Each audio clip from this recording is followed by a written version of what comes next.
Om Shanti. Good morning. अव्यक्त मुरली 24 अक्टूबर 2021।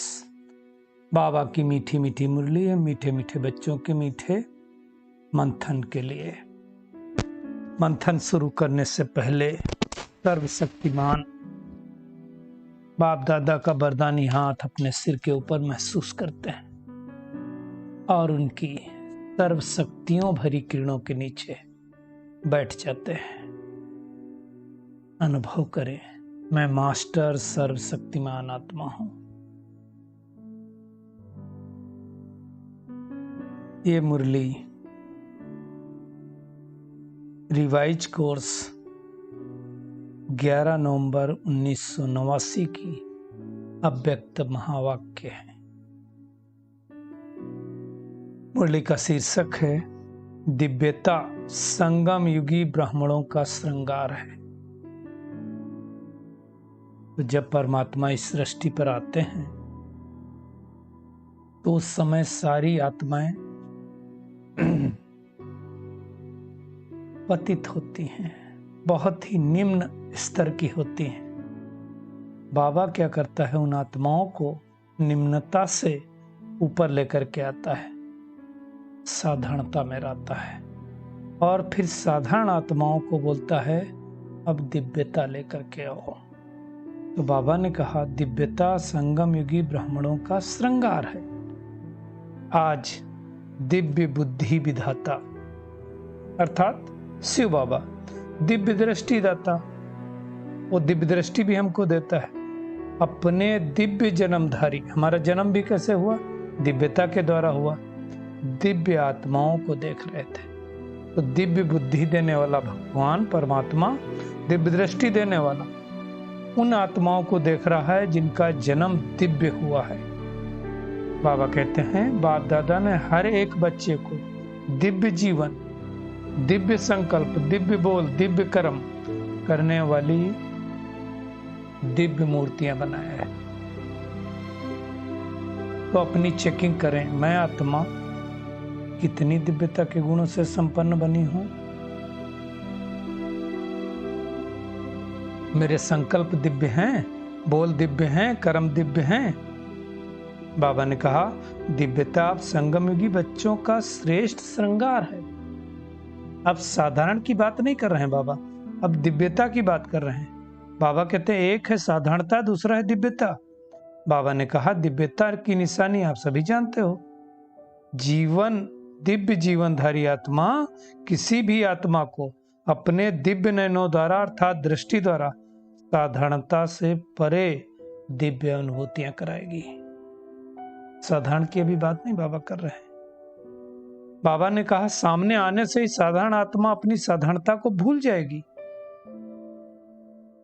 आजकल दुनिया में मेजोरिटी आत्माएं क्या है? संतुष्ट नहीं ना। कोई अपने तन से नहीं संतुष्ट, कोई मन से नहीं संतुष्ट, कोई संबंध से नहीं संतुष्ट, कोई अपने जॉब से नहीं संतुष्ट, कोई हर जगह असंतुष्टता है। बाबा कहते हैं धीरे धीरे असंतुष्टता फैलती जा रही, तो हर कोई सोचता है जीवन में नवीनता चाहिए। और नवीनता का आधार क्या बाबा ने बताया? अलौकिकता, दिव्यता। तो चारों ओर इसकी प्यास बढ़ी हुई आत्माओं की, तो प्यास कौन बुझाएगा? प्यास बुझाने के लिए पानी की बूंद चाहिए ना, वो वाली प्यास बुझाने के लिए। ऐसे दिव्यता की प्यासी आत्माओं को दिव्यता कौन देगा? तो बाबा कहते हैं आप सब अगर भरपूर होंगे दिव्यता के खजाने से तो दे पाएंगे। हर समय बाबा कहते हैं दिव्यता अनुभव होती है। चेक करो, जब बाबा ने दिव्य बुद्धि, दिव्य दृष्टि का वरदान दे दिया तो दिव्य बुद्धि में साधारण बातें नहीं आ सकती। दुनिया में दिखाते हैं ना महाभारत में कि संजय को दिव्य दृष्टि दे दी तो सब कुछ देख पा रहा था। एक्चुअली ये कोई स्थूल बात नहीं है, ये दिव्यता, दिव्य बुद्धि द्वारा हम सब कुछ देख पा रहे हैं ना। महाभारत काल को भी देख पा रहे हैं, अपने तीनों कालों को देख पा रहे हैं, अपने तीनों लोकों को देख पा रहे हैं। ये दिव्यता की बात है। दिव्य जन्मधारी ब्राह्मण तन से साधारण कर्म नहीं कर सकता है, मन से भी साधारण नहीं कर्म कर सकता है। दुनिया वालों के लिए हो सकता है देखने के लिए साधारण कर्म हो, दूसरे लोग आपके साथ साधारण व्यवहार कर सकते हैं, व्यापार भी कर सकते हैं, नौकरी भी कर सकते हैं, बाबा कहते माताएं खाना भी बना सकती हैं, देखने में साधारण कर्म है। लेकिन इस साधारण कर्म में भी अगर दिव्यता आ गए तो बाबा कहते हैं अलौकिक हो गया। हर एक में अलौकिकता, अलौकिक दिव्य कर्म हो तो ये महान अंतर पड़ जाएगा। बाबा ने कहा दिव्य जन्मधारी ब्राह्मण तन से साधारण कर्म नहीं करते, मन से साधारण संकल्प नहीं कर सकते और धन को साधारण रीत से कार्य में भी नहीं लगा सकते। बाबा कहते क्योंकि तन मन धन तीनों के ट्रस्टी हो। किसका है तन मन धन? गाते आए ना भक्ति मार्ग में, तन मन धन सब कुछ तेरा तेरा, तुझको अर्पण क्या लागे मेरा।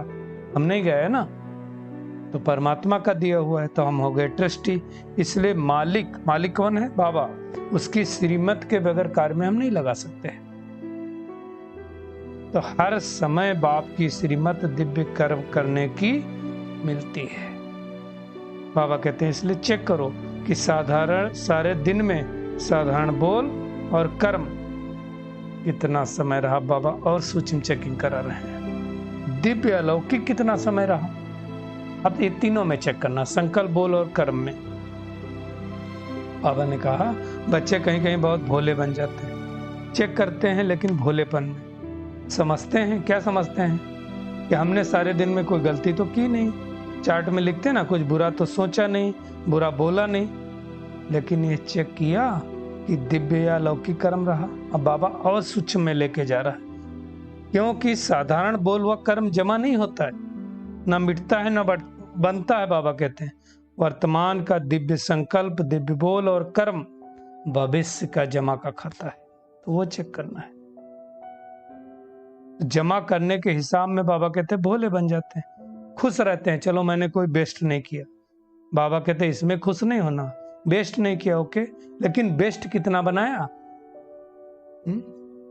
दुख नहीं दिया किसी को आज, ठीक है चार्ट में लिखा आज किसी को दुख नहीं दिया, दुख दिया। दुख नहीं दिया तो वर्तमान अच्छा हुआ, दुख दिया तो भविष्य अच्छा होगा। तो सुखदाता के बच्चे सुख का खाता जमा करते हैं। सिर्फ ये बाबा कहते हैं चेक नहीं करो कि दुख नहीं दिया, लेकिन सुख कितना दिया।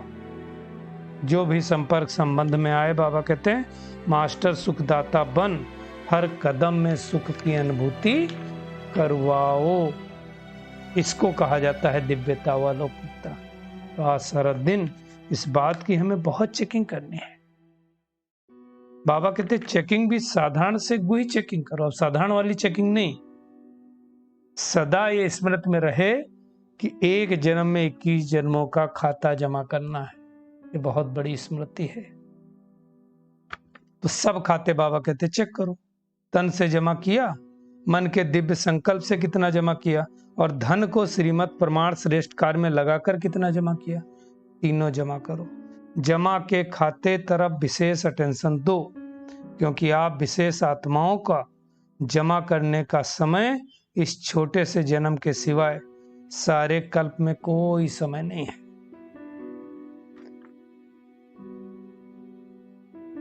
बाबा कहते दुनिया की आत्माओं का छोड़ दो, उनका हिसाब अलग है, लेकिन आप श्रेष्ठ आत्माओं के लिए अब नहीं तो कब नहीं। अरे हमारे द्वारा सृष्टि का विधान चलता है, भगवान हमको विधि बताता है।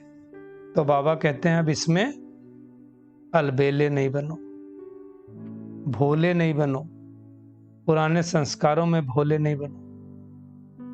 बाबा ने सारी रिजल्ट देखी और कहा जमा का खाता बहुत कम है। विस्तार बाबा बाद में सुनाएगा बाबा। तो मुख्य बात है आज हमको चेक करना है कि हमने साधारण कर्म नहीं किया, कोई बात नहीं, दिव्यता वाले कर्म कितने किए। बाबा कहते हैं सभी स्नेह में सब कुछ भुलाकर पहुंच गए।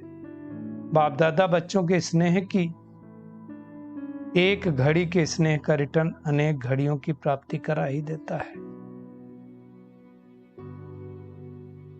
बाबा कहते हैं इतने बड़े संगठन में आते हो, जब मधुबन जाते हैं खास करके, पहले तो इतनी सुविधाएं नहीं थी, तो बाबा कहते हैं पहले पट रानी बनना पड़ेगा, मतलब पट पर लेटना पड़ता था, 4 दिन रहना पड़ेगा, है ना। तो भी सब बातें जानते हुए बाबा कहते हैं स्नेह में पहुंच गए। इसको भी लक समझो। क्यों? दुनिया में जड़ मूर्तियों के सामने खड़े रहते थे, खड़े खड़े रात भर लाइन में लगते हैं ना लोग दर्शन करने के लिए। यहाँ तो 3 पैर बाबा कहते पृथ्वी की तो मिली, आराम से तो बैठे हो, है ना। आप देखो भक्ति में कितना भटकना पड़ता है। बाबा ने कहा कि वृद्धि होगी तो अलग बात है, बाद में भी वृद्धि हुई, लेकिन कभी किसी को कष्ट नहीं हुआ। वृद्धि होना तो अच्छा है ना।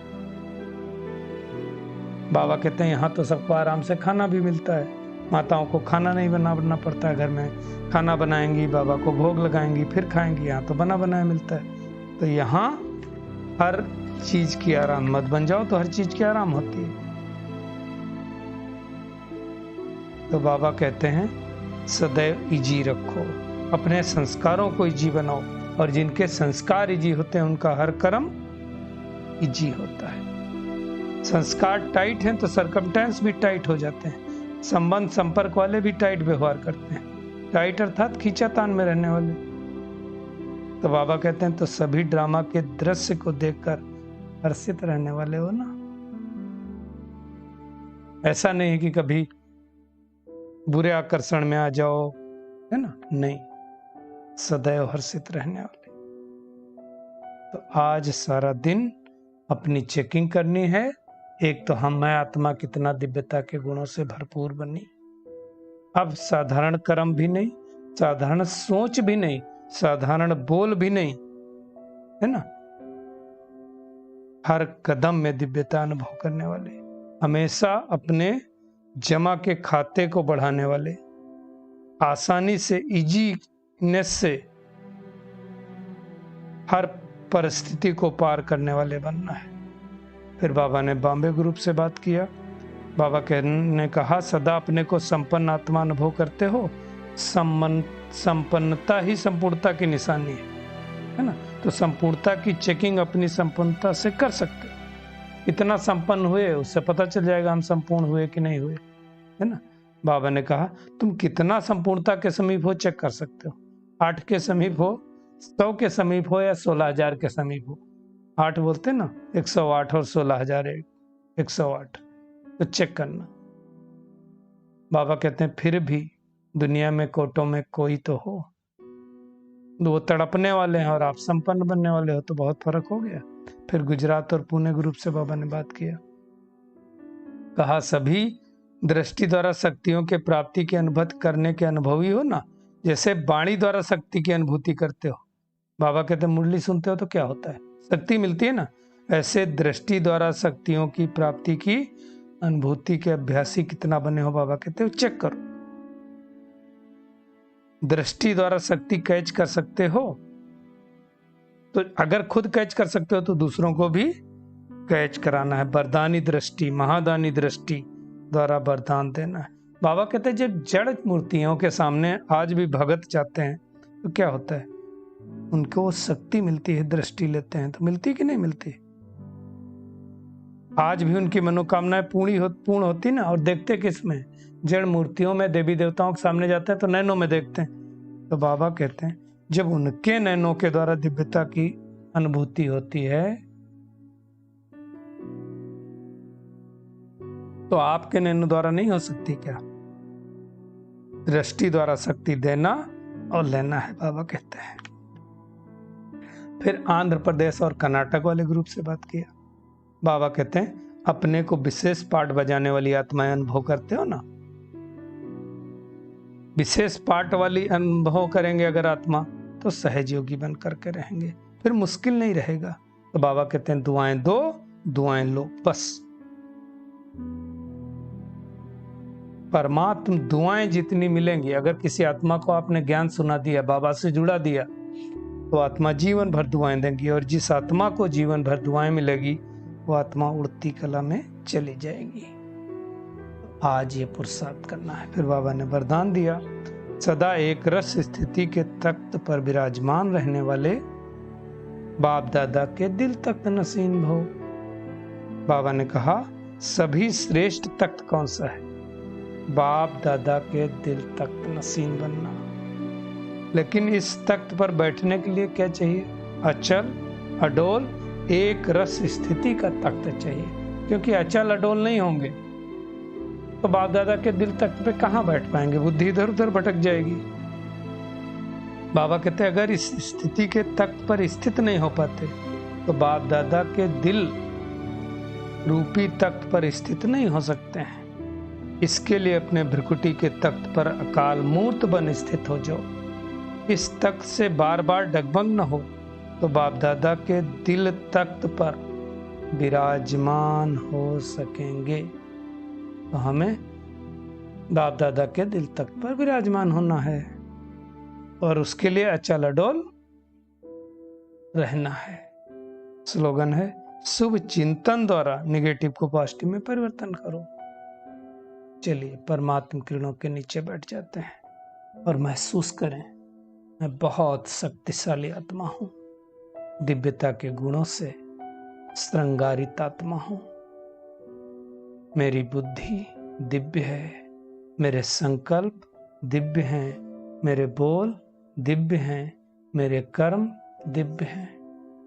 संबंध संपर्क में चलते उठते बैठते खाते पीते मैं आत्मा दिव्यता के गुणों से भरपूर हूं। हर आत्मा को मेरे द्वारा दिव्यता की अनुभूति होती है। हर एक आत्मा को मेरी दृष्टि वृत्ति कृति के द्वारा दिव्यता के प्रकंपन प्राप्त होते हैं। इसलिए मुझे अब हर घड़ी इस दिव्यता के गुण को यूज करना है और सदा एक रस अचल अडोल स्थिति में स्थित होकर के बाबा के दिल तख्त नसीन बनना है। अब शुभ चिंतन द्वारा निगेटिव को भी पॉजिटिव में परिवर्तित कर देना है। शुक्रिया मीठे प्यारे बाप दादा, शुक्रिया आप सभी का इस मीठे मंथन के लिए। ओम शांति।